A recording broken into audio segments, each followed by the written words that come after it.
Hello everyone, welcome back to the channel. In this video, I'll show you how to add a table to a Wix website.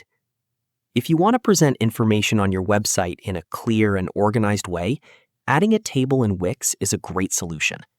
In this video, I'll show you exactly how to insert and position a table so your content, whether it's pricing, schedules, or comparisons, is easy for visitors to read and understand.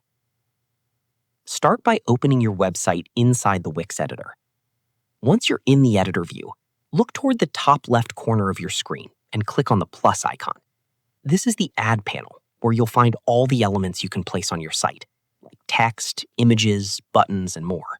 After opening the panel, head to the search bar at the top and type in Table. This saves time and brings up the table element right away, instead of scrolling through different categories. When you see the table option appear, click and hold it, then drag it onto your page. As you move the table around, you'll notice alignment guides appearing on your screen. These guides help you position the table evenly within your layout, keeping everything neat and consistent with the rest of your design. Once you find the right spot, release your mouse to place the table. Now that your table is added, you can adjust it to fit your content.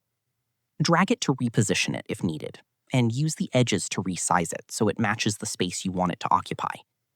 Try to keep it aligned within your section so it blends naturally with your page layout. When it comes to filling in your table, keep things simple and easy to scan. Use short, clear headings for each column, and organize your information so similar data lines up properly. Avoid overcrowding cells with too much text. Clean and concise content always looks better and is easier for visitors to read quickly.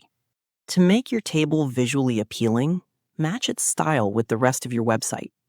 Use similar fonts and colors, and keep borders subtle. You can also use light row spacing or shading to improve readability without making the table feel cluttered. It's also important to think about how your table looks on smaller screens. If it's too wide or packed with too many columns, it may not display well on mobile devices. In that case, simplify your layout by reducing the number of columns or adjusting spacing so everything remains clear. If the placement doesn't look right at any point, you can always drag the table again and use the alignment guides to snap it into a better position. And that's it. You've successfully added a table to your Wix website and styled it in a way that keeps your content clean, organized, and easy to understand. Thanks for watching. If this helped you, make sure to like the video, subscribe to the channel, and I'll see you in the next one.